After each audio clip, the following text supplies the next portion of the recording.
more than 100 stations. Heard in 81 provinces, 145 cities, and 1,490 municipalities. Giving voice to more than 300 Radyo Natin announcers every single day.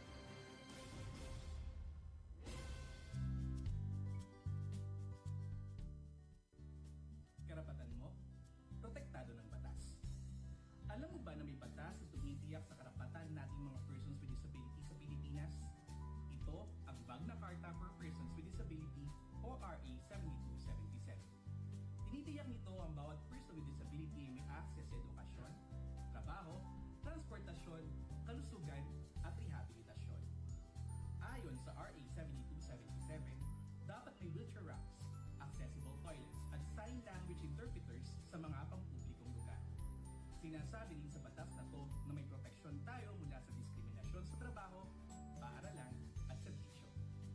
Pinalakas pa ito ng RA 9442 para sa dagdag na benepisyo, RA 10070 para sa pagbuo ng Persons with Disability Affairs Office o PDAO sa bawat munisipyo at syudad, at RA 105 para sa mandatory employment quota o kinakailangan na 1% ng empleyado ay persons with disabilities. Tandaan, ang kapansanan hindi lang sa karapatang pantao dahil tayo ay may batas na kakampi natin at magpoprotekta sa ating mga persons with disabilities. Karapatan mo, ipaglaban mo. Ang paalaalang ito ay hatid sa inyo ng Access Project.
Nagbabalik tayo mga kaibigan. Ang oras natin ay 14 na minuto. Makalipas po ang alas 11 ng umaga.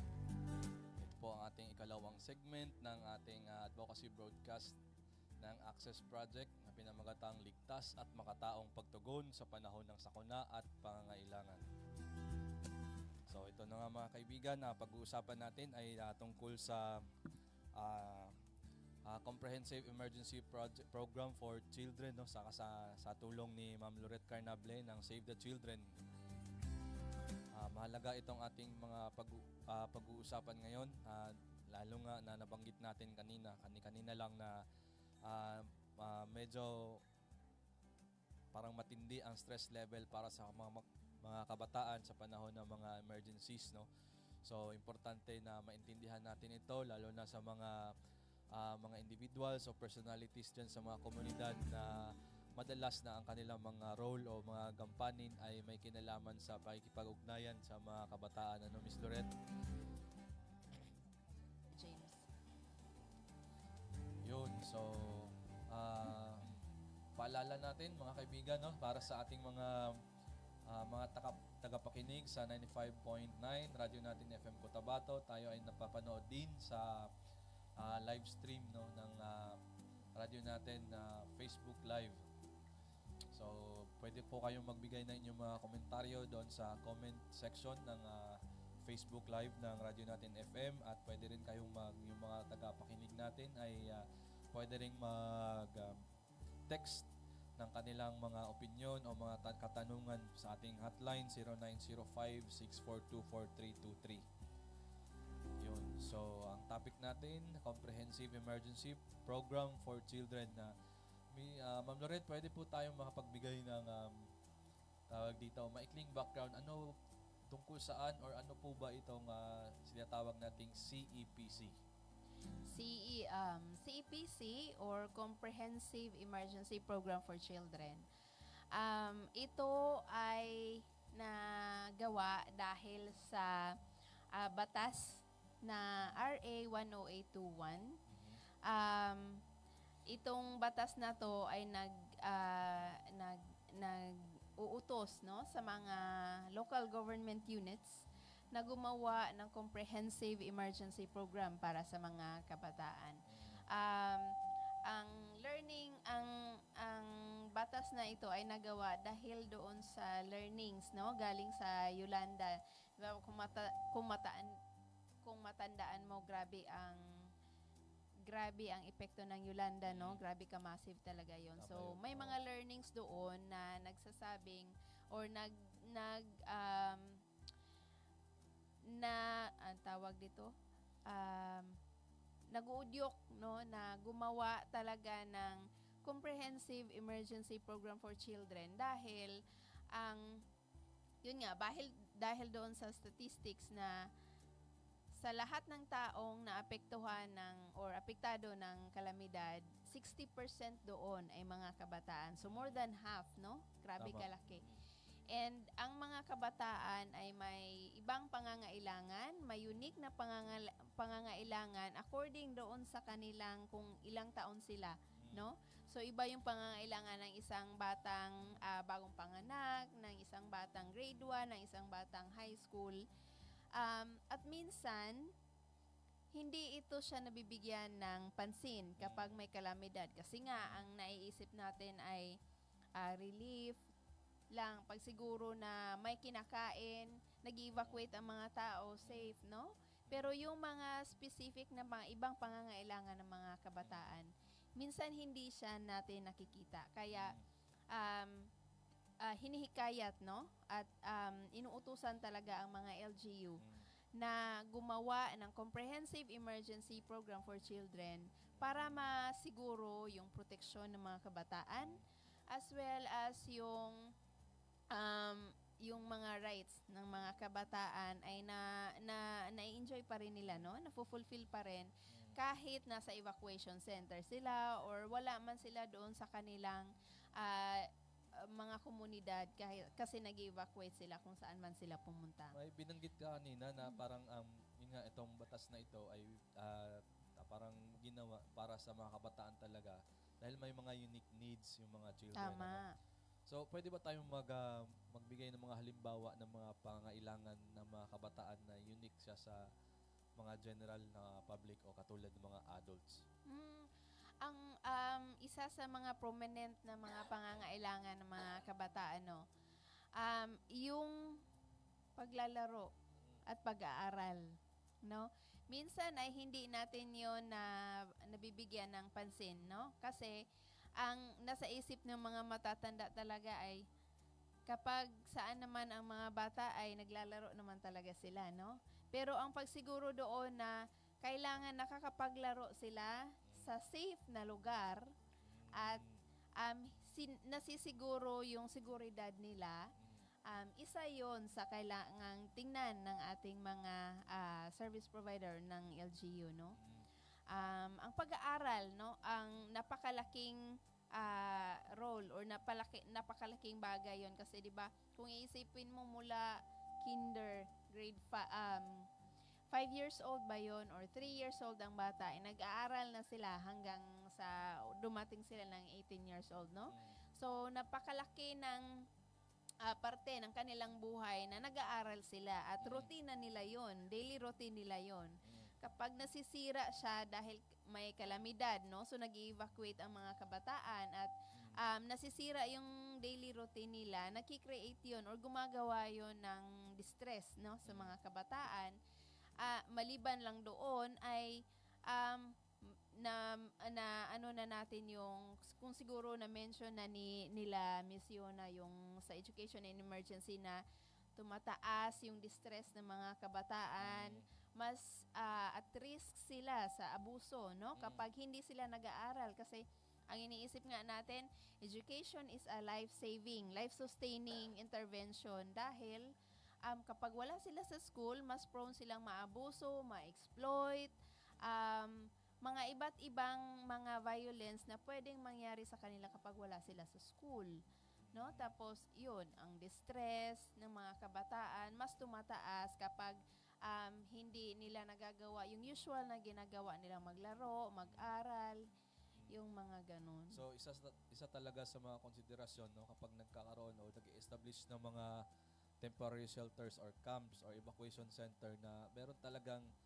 yung sinasabi mo na safe space, no, ligtas na lugar kung saan ang mga kabataan ay talagang magkaroon ng pagkakataon na makapaglaro, no? Tama, At tama, Christine, huwag din natin kaligtaan yung pangailangan na makapagpatuloy sila Correct. sa kanilang pag-aaral. So ito ay kabahagi ng mga parang karapatan ng mga kabataan na kailangan ma-recognize. Although isang malaking challenge dito kasi karamihan sa mga eskwelahan ay nagagamit bilang evacuation center sa panahon ng kalamidad. Mostly, no? Automatic kasi talaga na naiisip ng mga tao kapag nasa school ka ay kapag may mangyari sa community mo, sa school ka talaga pupunta kasi well, initially, yung mga school naman talaga ay bago sila itayo, ay kailangan na siguro na nasa safe zone talaga sila ng mga areas. Pati, di ba, meron tayong mga declaration na dapat ang school ay safe zone. So, kung may mga kalamidad or may mga labanan, no? Armadong labanan pala, ay dapat hindi masali ang school. Dapat 450 meters or kilometers ba yun, away from the school ang bakbakan para masiguro yung safety. So, kaya ang naiisip talaga ng mga tao kapag may mangyari sa community, sa school sila punta kasi maliban na sa safe doon, marami ding space, no? Yung mga school. So, ang apektado ay yung pag-aaral ng mga kabataan natin. Tama.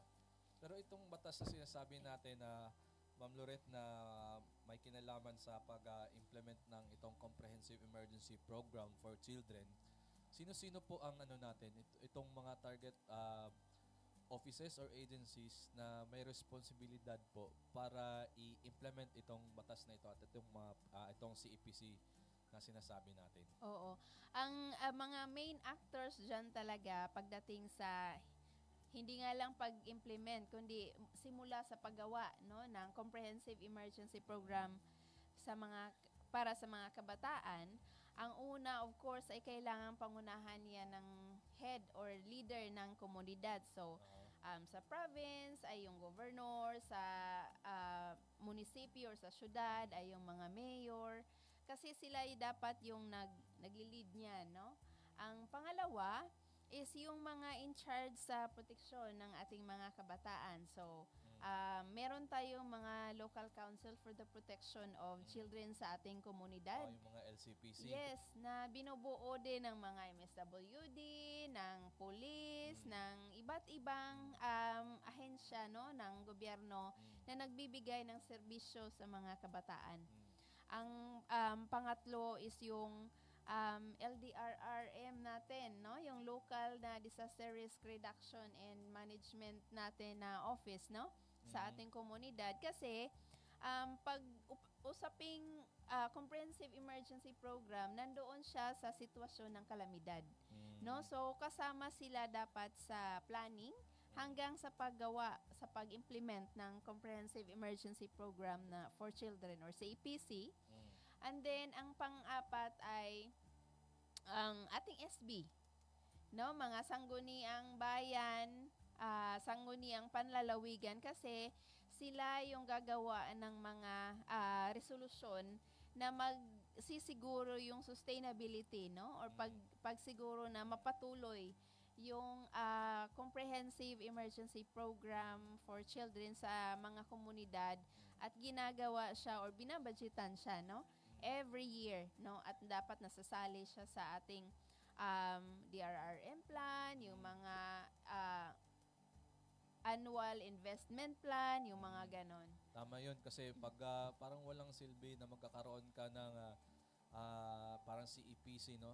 Itong Emergency Program for Children, kung wala namang kaakibat na budget. True. So importante talaga yung role na ginagampanan ng mga sangguniang bayan na siya yung nag-a-approve ng mga parang budget allocation for Tama, different programs oo. and services. Kasi isa yan sa mga yung mga reklamo ng ating mga kasama sa komunidad, no? Lalo na kapag tinatanong natin, meron ba kayong ganitong serbisyo? Meron ba kayong ganitong plano, programa? Lagi nilang sinasabi na isa sa issue ay ang budget, ang pera, no? Tama yun. So, hindi siya nagagawa kasi walang pera. So, yung resolution na gagawin ng SB, ay isa yun sa pagsisiguro na meron talagang nakalaan na budget para doon sa programs na yon. Ma'am Lorette, based sa experience natin, pwede ba tayo makapagbigay ng mga examples, mga halimbawa ng mga nilalaman, no, na specific na contents ng Comprehensive Emergency Program for Children? Ang comprehensive, ang CEPC, no, liitin na lang natin kasi Sige. medyo mahaba yung Oo ano nga. niya. Ang CEPC actually ay mayroong 8 component, no, na kailangan ma-fulfill para masiguro na yung program mo para sa mga kabataan during emergencies or plano mo during emergencies para sa mga kabataan ay kompleto or na parang na-cover mo yung mga basis ba na kailangan at na yung standard ay nandoon. So yung una ay kailangan merong evacuation center, pag-establish ng evacuation center. And gaya ng pinag-usapan natin kanina, hindi lang siya simpleng evacuation center, no? So kailangan gender sensitive, culturally and locally appropriate. Kailangan yung facilities ng ating evacuation center ay sapat, no? Sa titira doon sa evacuation center kasi kahit yung ating CR, di ba, ay meron yan siyang ratio kung ilang tao, 20 ba yun? Per 20 ka tao, dapat isang CR, yung ganun. So, yun, dapat may evacuation center na conducive, natitirhan at safe para sa mga taong mag-evacuate doon. Parang may ano lang ako, meron anong pagkakaiba nitong CEPC doon sa general na parang DRRM plan talaga ng munisipyo at ni barangay? Magandang tanong yan, sir. Actually, yung DRRM plan ay for general siya, no, na plano ng isang komunidad. So kasama na diyan yung preparedness, kasama na diyan yung mga mitigation, pati yung response, no? Pati yung pagkakaroon ng evacuation center na Yes. binanggit nyo at saka yung mga facilities na kasama True. diyan. Oo. Ang CEPC, kung halimbawa pag-uusapan natin ng evacuation center, ang CEPC ay nagbibigay ng quality, no, na kailangan kapag maggawa ka ng evacuation center, meron talagang facilities na appropriate para doon sa titira, no, na mga evacuee sa evacuation center mo. So, Okay. halimbawa, kung maggawa ka ng evacuation center, dapat meron na din siyang child-friendly space. Kasi kapag titira doon ng mga bata, kailangan meron silang space or safe na area para pwede silang maglaro. Kailangan meron na ding women-friendly space kasi yung mga magulang ng mga bata ay kailangan ding may area sila kung kailangan makaramdam sila ng safe, yung mga ganon. So, yung DRRM plan ng komunidad ay nagsasabi na gagawa kami ng evacuation center. Mm. Pero yung comprehensive emergency plan, comprehensive emergency program for children or CEPC, yun yung nagbibigay ng quality na kailangan kung gagawa ka ng evacuation center, ito po ang kailangan nandoon. Na angkop siya at ligtas na siya para sa mga kabataan. Tama. Actually, Okay. hindi lang kabataan ang sinasakop ng CEPC, no? So, kasama dito yung, of course, general na kabataan na may kapansanan, yung mga nagpapasuso na mga Nanay. nanay, oo, kailangan ma-address yung pangangailangan nila, yung mga buntis, no? So, kailangan ma-address yung pangangailangan nila. So, kasama yon sa inaano ng CEPC na kailangan ma-address yung pangangailangan nila. So yung maintindihan natin lalo na kung alam natin kung gaano kaliit lang kalimitado yung budget para sa DRR, no? True. So Oo. importante na maintindihan ito ng mga lalo na mga kasapi ng sanggunian na outside of tawag dito ng Disaster Risk Reduction and Management Plan, meron pa talagang parang karagdagang mga requirements para parang ikatuparan itong CEPC, no? Oo. Na nagbibigay ng mas parang maganda, mas mataas na konsiderasyon sa pangailangan, unique na pangailangan ng mga kabataan at ng mga nanay lalo, Yes, no? yes. So pwedeng maliban doon sa DRR budget nila, pwede talagang mag-isip, no, ang ibang ng ibang mga pagkukunan ang mga local officials para maisakatuparan ito. Tama, kasi hindi naman siya, sir, specific para doon. Ang CPC actually ay walang separate na budget. No? Ang budget niya ay kinukuha din doon sa mga organisasyon or sa mga ahensya na may kinalaman doon sa pangangailangan ng bata. So halimbawa, naka-embed siya doon sa or nakapasok siya doon sa iba't ibang plano ng mga ahensya.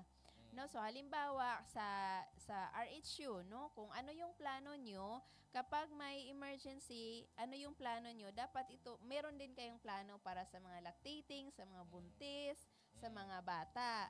Tapos yung kung sa DRR, halimbawa kung may response sila na budget or plano, kailangan naka-integrate din doon or separate, nakikita doon kung itong plano na ito ay para doon sa mga kabataan, specifically para sa mga kabataan. So parang nagre-require lang sila sa iba't ibang mga government agencies and units na kapag merong parang intervention sila na gagawin ay merong kaakibat din na parang program o projects para sa mga kabataan at saka sa mga mothers. Kasi yung isang, maliban doon sa evacuation center, yung isang component pa ng CEPC ay ang pagsiguro, yung pagbigay ng immediate at saka quality din na pangangailangan ng mga kabataan, ng mga nanay, pati yung mga buntis at saka mga lactating, no? So, kaya yan naman ay nandyan talaga sa offices ng mga MSWD or MSSD dito sa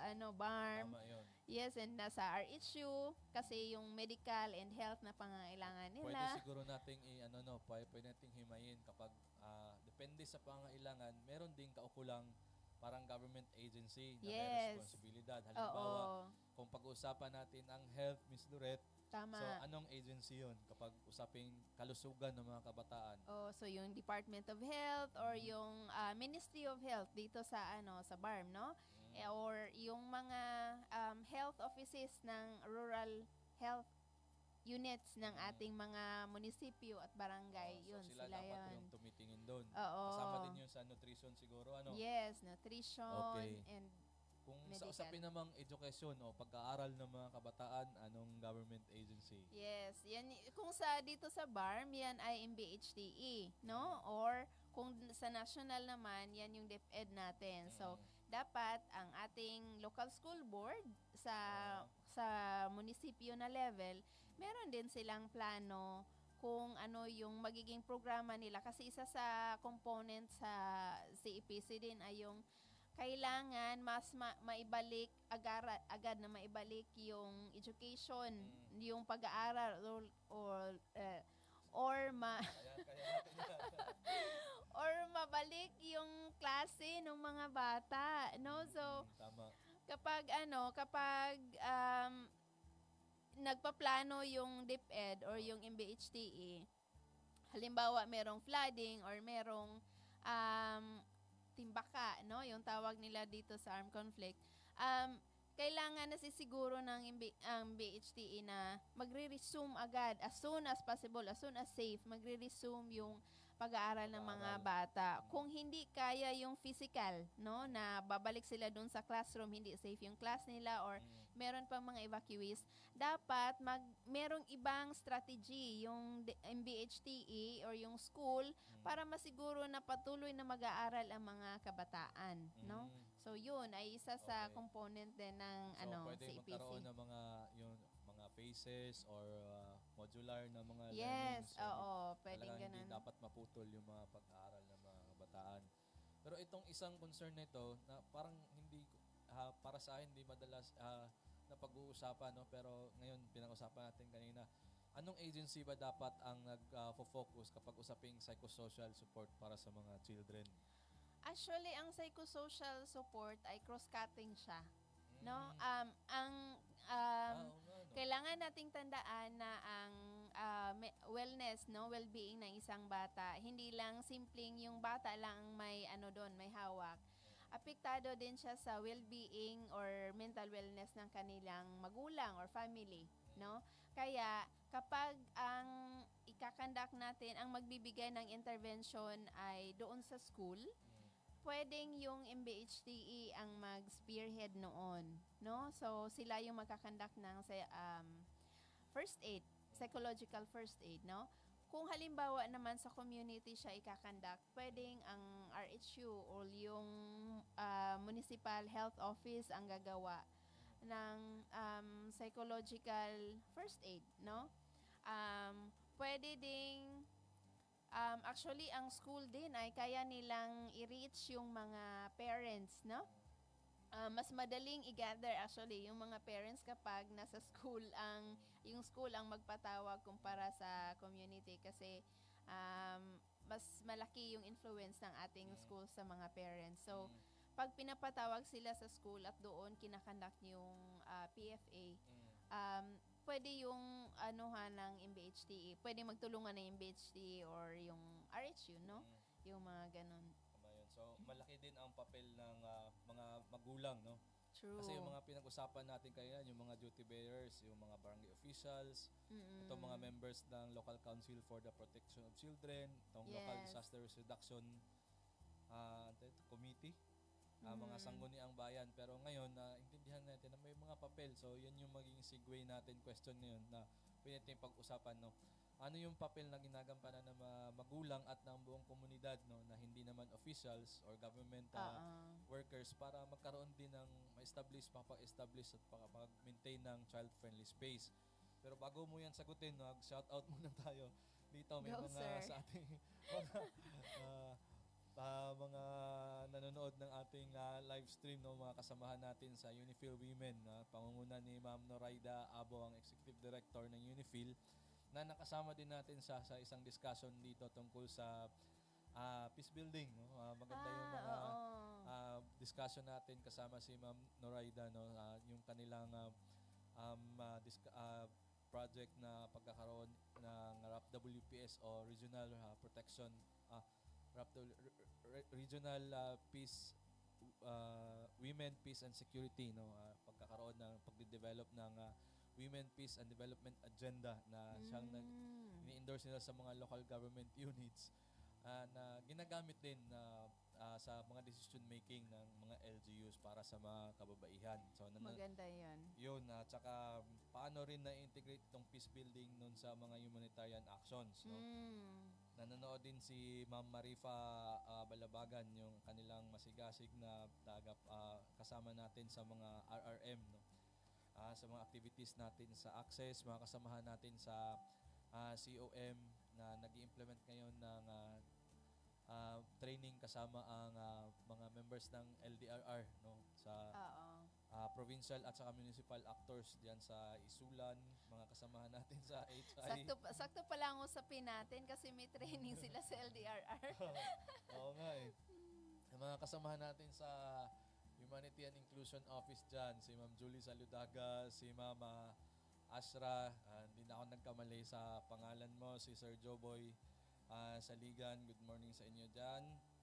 At saka, sino pa ba yung nakalimutan natin batiin? So, yun, ang iba na lang mamaya. Baka ikaw, ma'am, meron ka pa dyan, mga kasama nyo sa network ninyo. Oo, yun, shout out sa mga partners namin sa Unipad at saka sa Katabanga. So, yun. Oo, nakikinig din daw sila. Nag-message sila sa akin sa Messenger, sir. Ayun, mabuti. Good morning sa mga kaibigan natin dyan sa Unipad at sa Katabanga Foundation ng mga members din ng Access Consortium. Sana magkaroon tayo ng pagkakataon na kayo naman ang maupo dito at makakinig tayo ng mga kwento mula sa experiences ng ating mga local mas, partners. I'm sure marami silang ma-share actually Yes, ng mga tunay. experiences. Okay. Oo. Sige po, patuloy lang po kayong magpadala ng yung mga comment at pa-shoutout, no?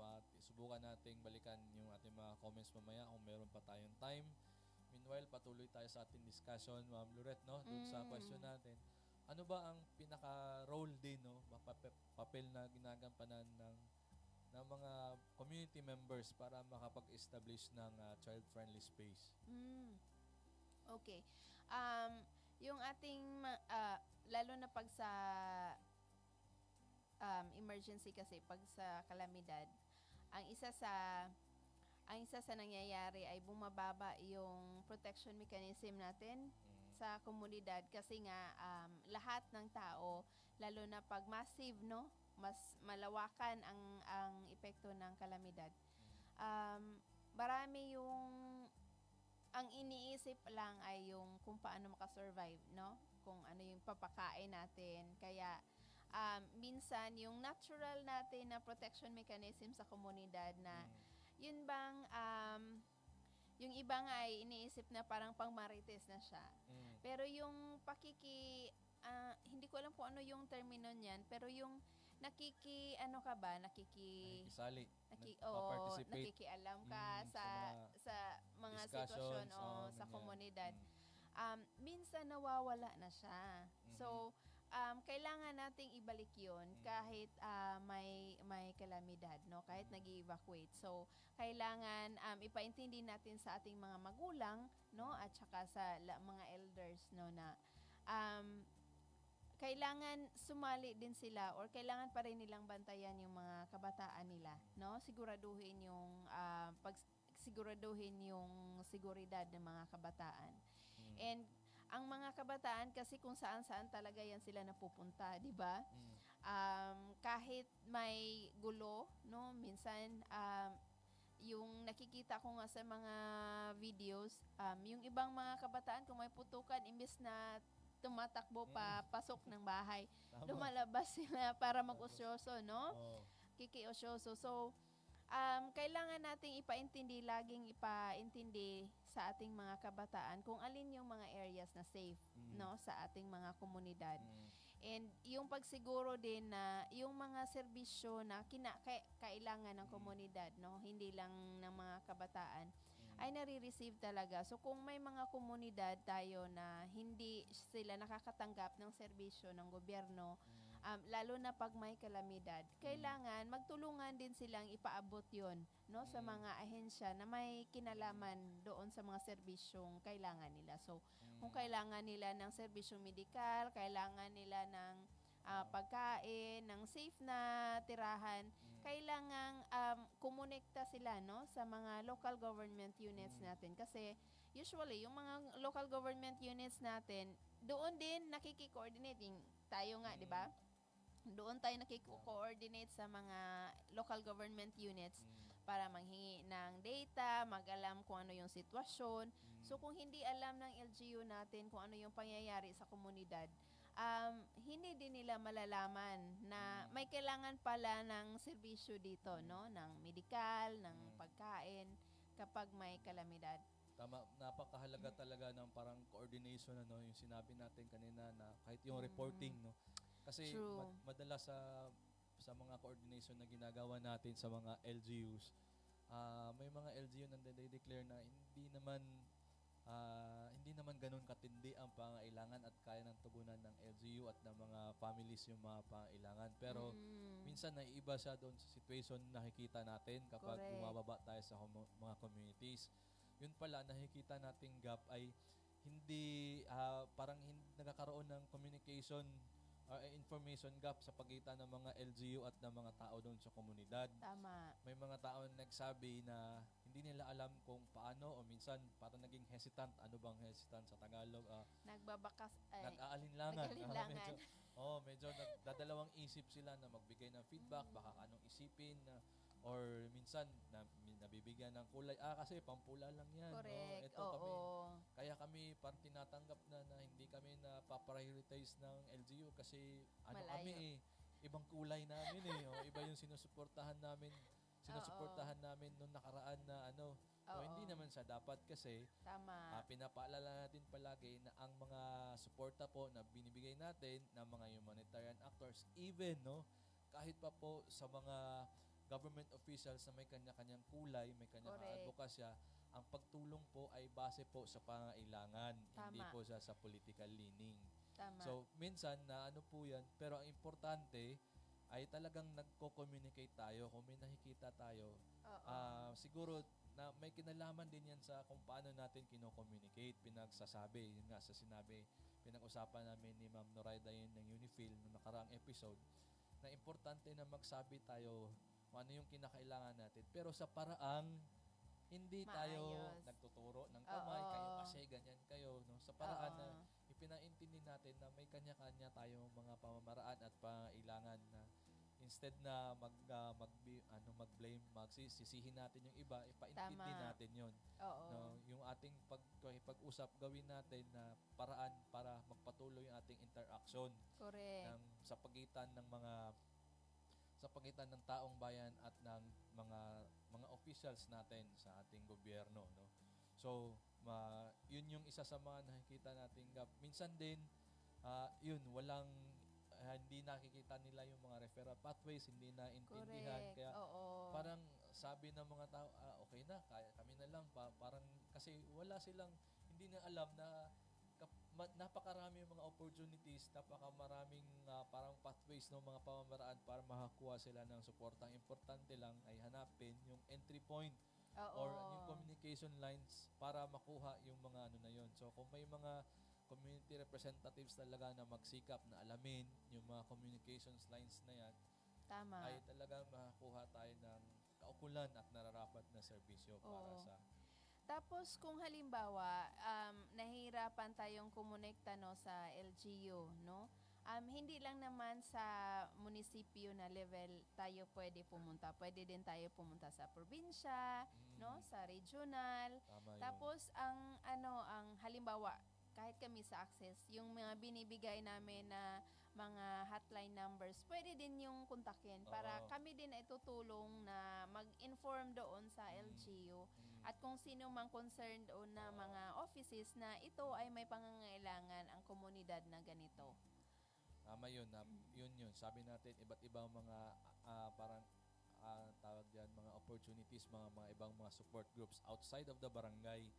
Pero wag po natin kalimutan, mga kaibigan, wag po tayong mag-skip, no? Wag Yes. natin kaligtaan na meron pang local authority na nandyan. Ang barangay. So, kahit hindi natin friend, so, importante talaga na magpaalam tayo, no? Kung hindi natin kayang, makipagkaibigan, at least man lang bilang paggalang doon sa persons in Tama. authorities doon. Oo. Kasi sila talaga yung nakakaalam, no? So, yung paghahanap natin ng tulong ay wag po nating gamitin dahilan para mas lalo pang mabuwag yung relasyon sa pagitan ng mga taong bayan at ng Tama. local authority. So, Oo. ipakita natin pa rin yung ating pagrespeto, pakikipagtulungan kung kaya natin doon sa local government para sila naman yung maghahanap ng tulong doon sa iba para sa atin. Tama. Pero kung hindi man natin magawa na dumaan sa kanila, at least ipaalam natin bilang pagpakita na lang ng Oo. pagrespeto kasi yung mga support groups katulad ng humanitarian organizations na galing sa Access particularly, dadaan Mga talaga CSO. yan Oo. sa barangay. LGU. Yun. So, importante Barangay talaga at na sa munisipyo. makikipag-ugnayan tayo palagi sa ating mga local authorities, mga kaibigan. Yun. So, yun yung isa sa mga napakahalagang bagay na maintindihan natin yung coordination, no? At saka, Oo. meron pa. Ano pang gusto nating sabihin, Miss Lorette? Actually, maliban doon sa pagsiguro na yung pangangailangan or serbisyo ng kinakailangan ng mga bata, mga nagpapasuso at mga buntis, no, ay may bigay agad. Pag-resume ng school, no? Pagsiguro na may evacuation center yung ating mga komunidad. Kasama din doon yung pagsiguro, pag-heighten ba, pagpataas ng protection. Paigtingin. Oo, pagpaigting ng protection mechanism natin sa ating komunidad, lalo na kung may kalamidad. Dahil nga, pag may kalamidad, bumababa yung protection mechanism natin, yung kung paano tayo nagpoprotekta ng ating mga kabataan, bumababa siya. So, nasa CEPC ang na kailangan kapag merong kalamidad, mas paigtingin pa natin yung ating pagsiguro na yung mga kabataan ay protektado kasi mas prone sila sa abuso, recruitment, mas prone sila sa exploitasyon dahil sa taas ng pangangailangan kapag may kalamidad. Tama. No?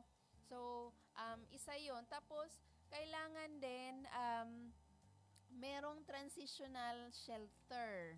So, siguro yan madidiscuss ninyo later on din, no? Yung sa pag-uusap tungkol sa shelter in emergencies, no? So, kailangan po merong transitional shelter, no, na child-friendly siya para sa mga babae at sa mga kabataan, no? So, Boys and girls. oo. So, yung transitional shelter ay iba siya sa evacuation center, no? At iba siya sa kung may bahay ka talaga. Kasi yung transitional shelter ay in between siya doon sa evacuation center at sa bahay mo. No? So, kung halimbawa hindi na kayo pwede sa evacuation center kasi ayon sa batas, no, ng Pilipinas, dapat 15 days, maximum mo 15 days lang dapat nandoon sa school, sa mga classrooms natin, yung mga evacuees. So, pagkatapos nun, kung hindi pa sila makabalik doon sa kanilang mga sarili-sariling bahay or sa mga bagong bahay, kailangan po ay meron silang transitional shelter. At kailangan po yung mga transitional shelter na yon ay hindi man siya konkreto talaga, pero kailangan ay child-friendly siya. At masiguro na safe din yung mga transitional shelter na yun. Napakaraming standards na kailangan nating tingnan, no, sa usaping shelter. Ito, may magandang tanong tayo, Ma'am Lorette, galing sa chat natin.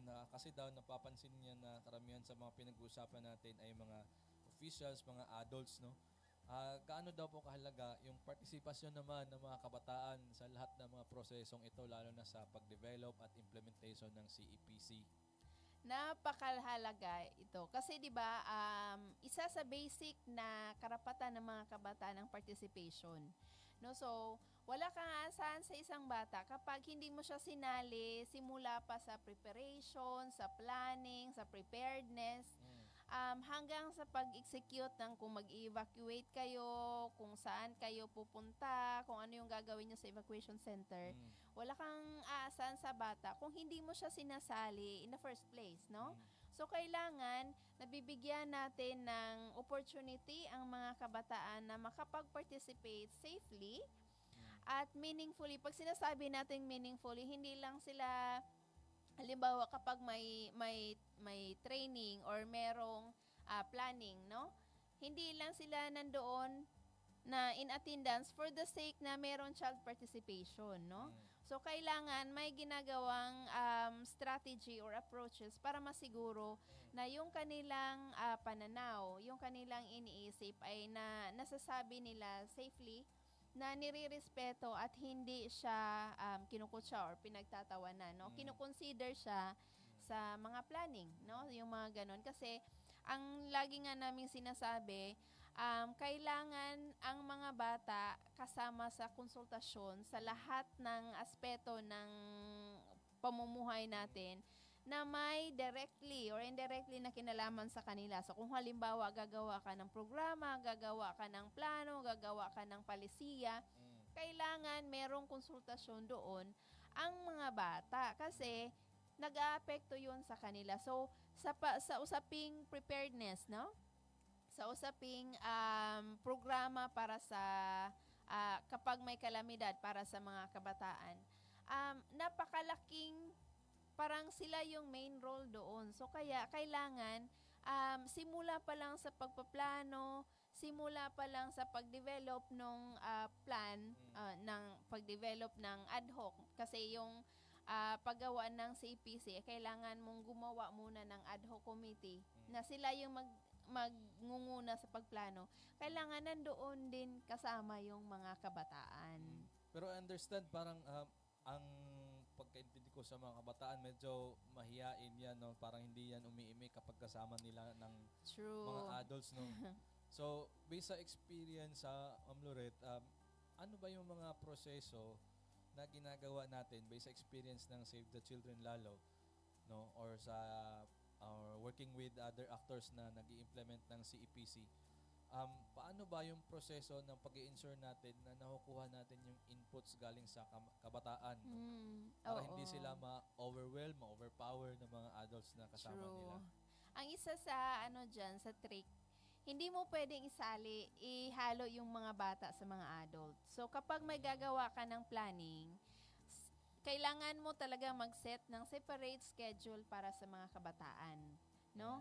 Pangalawa, kailangan yung mga inputs mo, yung mga ideas, yung pakikipag-usap mo, dapat ay child-friendly. So, maintindihan ng, kung halimbawa, yung mga sinasabi mo sa adult, dapat iba yung language mong ginagamit or mga termino na ginagamit mo kapag kausap mo yung bata. Kasi, hindi naman ganun talaga kalawak yung nila na yung sinasabi mo sa adult ay automatic na maintindihan ng mga kabataan. Ang pangatlo, kailangan mong maging creative, no? Kasi yung mga kabataan in nature, mahilig silang maglaro, mahilig silang mag-drawing, mag-color-color. So, yung strategies mo din, pag i-conduct mo yung mga planning, ay hindi simpleng pareho ng ginagawa natin sa mga adult na gumagawa lang tayo ng Excel tapos ini-input doon yung mga ideya natin. Hindi ganun yung sa mga kabataan. Kailangan dapat meron ka mga palaro, pag-games, coloring na mga activities para mas mailabas nila yung kanilang iniisip. And pang-apat, kailangan po yung facilitator nyo ay na-train kung paano maging child-friendly. Yun yung pinaka-importante daw, no? Oo, kasi napakataas ng protection, safeguarding issue kapag yung facilitator ay hindi man lang na-orient sa code of conduct, pag siguro na safe yung mga kabataan, tapos yung language, yung pagkikipag-communicate niya sa mga kabataan ay dapat iba yung approach, pati yung pag-facilitate kasi kailangan pagbata, high level yung energy mo. Hindi ka pwedeng, hindi ka pwedeng mag-facilitate na medyo hindi ka nakatulog ng kalahating kagabi. So, kailangan talaga kahit wala kang tulog, pag mag-facilitate ka sa activities ng mga kabata, parang ilang araw ka ng tulog, yung ganon. Pero I suppose, Miss Loret, no, itong binanggit ninyo, napakahalaga ng pagkakaroon ng training ng individual na magpa-facilitate ng mga activities para makuha talaga yun sa loobin, mga opinion ng mga kabataan. And I'm not sure kung ito ba ay nasa batas din, no, na itong nasabi nating Republic Act 10821 na yes. nagre-require na may tawag dito, may training para sa mga officials lalo na dito sa LCPC, LDR, Sangguniang Bayan para i-facilitate ito o meron bang pwede siya actually isali, although hindi siya parang naka-indicate talaga, pero pwede siyang isali kasi necessary yon ng mga capacity building, no? Para masiguro na yung mga kabataan natin sa komunidad ay nagpa-participate, no? And participate meaningfully talaga doon sa mga planning na ginagawa natin para sa kanila. No, so yun, hindi lang actually yung hindi lang yung mga facilitators actually ng ang pwede nating capacitate. pati yung mga yung iba't ibang ahensya na kailangan ng intervention or kailangan ikapasidad para masiguro na yung mga pangangailangan ng mga kabataan, lalo na yung pag-promote ng kanilang karapatan, ay nagagawa, no? Lalo na sa panahon ng kalamidad. Ayun, mga kaibigan, ang oras natin, 2 minuto na lang bago mag alas 12. Malapit Ang bilis na naman ng second segment natin na Ma'am Loret, no? So sana meron pa ulit tayong time na makapag-discuss pa patungkol sa mga kabataan, no, sa susunod na mga segments. So ano na lang tayo doon sa summary tayo. Ano yung pinaka gustong sabihin natin dito sa importansya ng CEPC, no? At saka dito tungkol sa batas na 10821 para sa mga taong bayan before we go. Ang nilalayo naman talaga ng CEPC ay masiguro na yung mga kabataan natin ay protektado sa panahon, lalo na sa panahon ng kalamidad, at yung mga pangangailangan nila ay nabibigay, no? So, ito din yung nilalayo ng ating gobyerno, kasi nga yung gobyerno natin ay pumirma doon sa UNCRC na naglalagay ng mga karapatan or nakalagay doon yung mga karapatan ng mga kabataan. Yun yung dapat din nating isipin kapag nagpaplano tayo moving on para doon sa disaster preparedness natin sa komunidad. Lalo na sa mga komunidad na laging binabaha, laging apektado ng timbaka. Kailangan po nating pag-isipan kung paano masiguro yung seguridad ng ating mga kabataan at maibigay yung serbisyo na dapat na ibigay natin sa kanila, no? Hindi lang tayo hanggang sa delivery ng relief goods, kundi yung iba pang pangangailangan ng ating mga community members. Kasi ang mga kabataan, una, sila yung sinasabi nating kinabukasan, no, ng Pilipinas. So dapat yung ating mga kabataan ay lumaking well-developed, no? So kung dapat sa as early as this, no? As early as ngayon or as early as kahapon ay naibibigay sa kanila yung mga pangangailangan nila at yung karapatan nila para masiguro na lalaki silang mga productive, no? At mga magagaling na mga tao na lagi namin sinasabi pag nagtitraining kami sa mga LGU,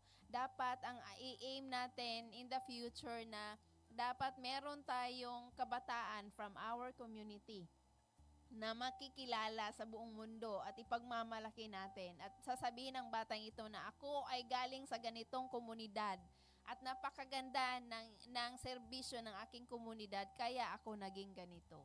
Tama yung yun. ganon. So, isa yan sa hamon natin sa mga LGU natin. Tama. So, hindi pa rin nawawala, hindi pa rin nagbabago yung ating tagline, no? Ang kabataan pa rin ang pag-asa ng ating Yes. bayan. So, True. maraming salamat si Ma'am Loret Carnablem, Project Officer po ng Save the Children. Napaganda po ng ating mga learnings ngayon mula sa kay Ma'am Loret tungkol sa batas na RA 10821, no, na nagbibigay ng provision para sa implementasyon o pagkakaroon ng development ng comprehensive emergency program for children, lalo na, no? So napakagandang mga aral na nakuha natin para sa mga kababayan nating mga magulang, mga members ng communities, para sa mga local officials at sa mga kinatawan na rin ng mga iba't ibang mga departments po ng ating pamahalaan. So, yun, dyan po nagtatapos ang ating discussion ngayong episode na ito, mga kaibigan, sa advocacy broadcast po ng Access Project na pinamagatang ligtas at makataong pagtugon sa panahon ng sakuna at pangailangan. Samahan niyo po kami ulit. Sana magkaroon tayo pa ba ulit na next time, Miss Loret, para mas or ikaw lang muna. Huwag ka naman ganyan, sir. Huwag mo kong iwan, sir. Sige po, sa susunod na linggo, hanggang sa susunod na linggo, mga kaibigan, sa isa namang makabuluhang talakayan dito sa ating broadcast na funded by European Union Humanitarian Aid, no? Mag-ingat po kayo palagi at magandang araw po sa ating lahat. Babay po.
Thank you so much.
Alam mo ba na may batas na tumitiyak sa karapatan nating mga persons with disability sa Pilipinas?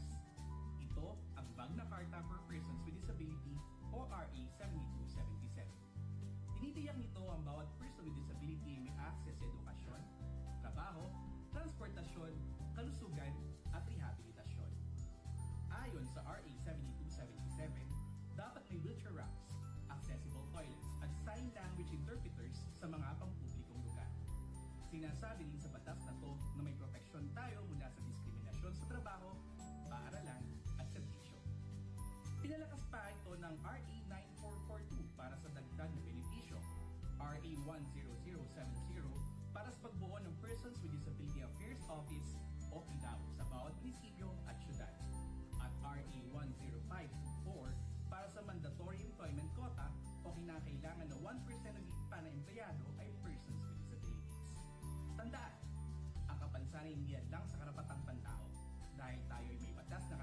natin at magpoprotekta sa ating mga persons with disabilities. Karapatan mo, ipaglaban mo. Ang paalaalang ito ay hatid sa inyo ng Access Project. DXTC 95.9 Radyo Natin FM of Manila Broadcasting Company, MBC Media Group is a proud member of the KBP, Kapisanan ng mga Broadcaster ng Pilipinas.